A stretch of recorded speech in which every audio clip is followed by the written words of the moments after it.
Hello and thank you for joining me for this NLP for Kids video for parents and professionals. Now, as you can see, I'm not in my normal well-lit studio because right now I am in the middle of taking NLP for Kids on the road.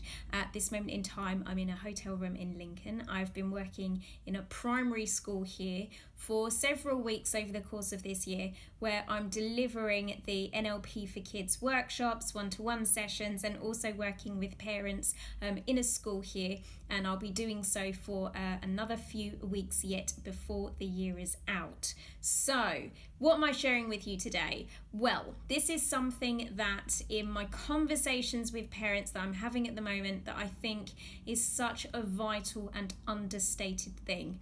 The subject I want to talk to you about today is persistence. Now, the reason why I'm bringing that word to your attention is because I'm talking a lot with parents about discipline. Now, sometimes the conversation doesn't start out as a conversation about discipline. In all honesty, I've got parents coming to me who are identifying their children as being anxious, and it looks like an anxiety-based problem or some kind of anxiety disorder that their child is suffering with. And that behaviour could manifest itself at meal times, at bedtimes, at social interaction times, at time when it's time to go to school and so on. Parents are seeing their children reacting badly to those sets of circumstances and concluding that their child has some sort of anxiety about participating in that particular activity, when actually that might not be the case. What may be the case, and certainly has been the case in the examples that I have in my mind as I'm talking to you now, is that actually these are children who really their anxiety isn't caused by the circumstances. Their anxiety is caused by a lack of feeling of framework and boundary around them. So ultimately it comes back to something related to discipline. Here's what I mean by that.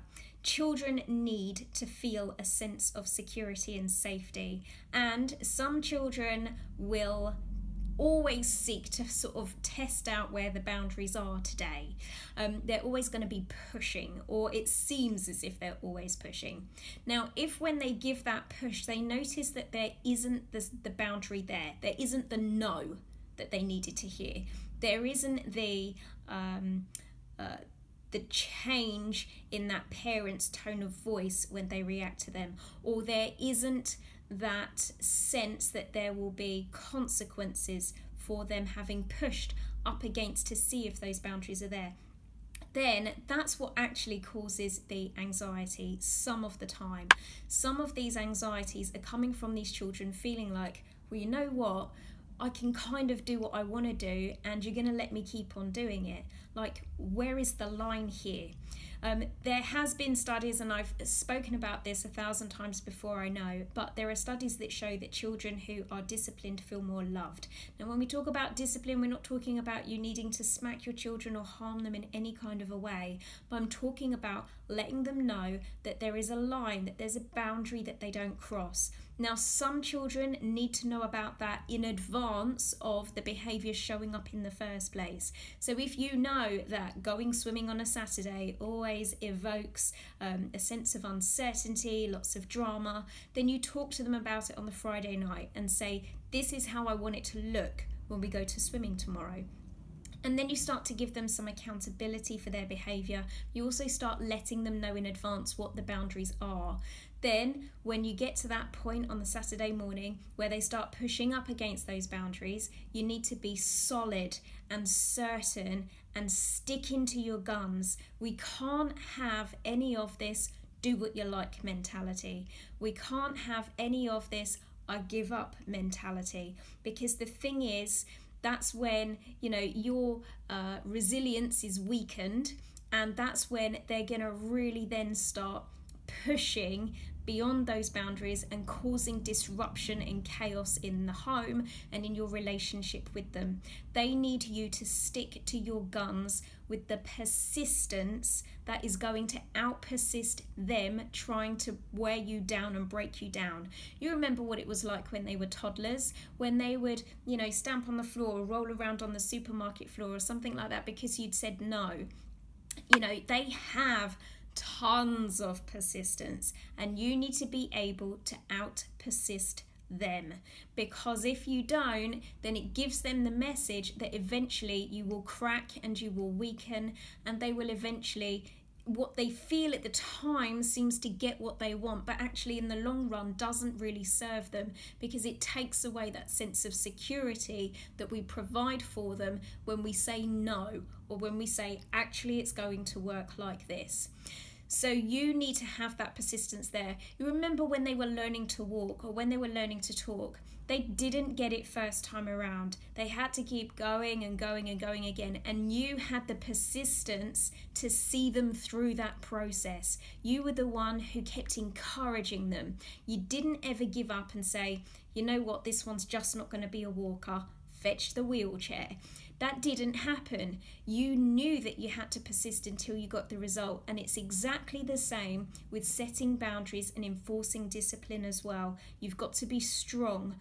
Remember, they're children. You're the one who's the adult in this relationship. So however smart and savvy they may seem to be, they still need you to kind of light the way for them and to keep them on the right path. And your persistence here is key. So I hope that's a helpful video for you. If nothing else, I hope it gives you a little bit of sense of certainty and strength within yourself to be able to stick to your guns, enforce the rules that you need to enforce, and make sure that even when they're being their most wearing and pushy, that you stick with it anyway, and that will see you right in the long run.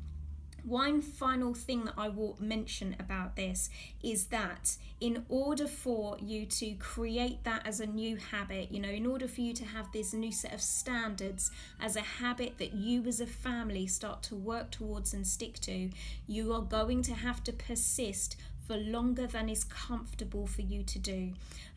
There are various different estimations about how long it takes for someone to be able to successfully install a habit, and the general rule is it's about 21 days. That means that if you say, you know what, in the mornings it's going to work like this, or when you ask me this question, I'm going to respond like this, you're going to need to stick with that plan for at least 21 days before you start to see that really embedding and taking hold on them. And remember, it will change from one person to the next. 21 days is just the average. If you have one day where you do the, oh, you know what, I can't be bothered today, or do what you like today, or I'm not interested.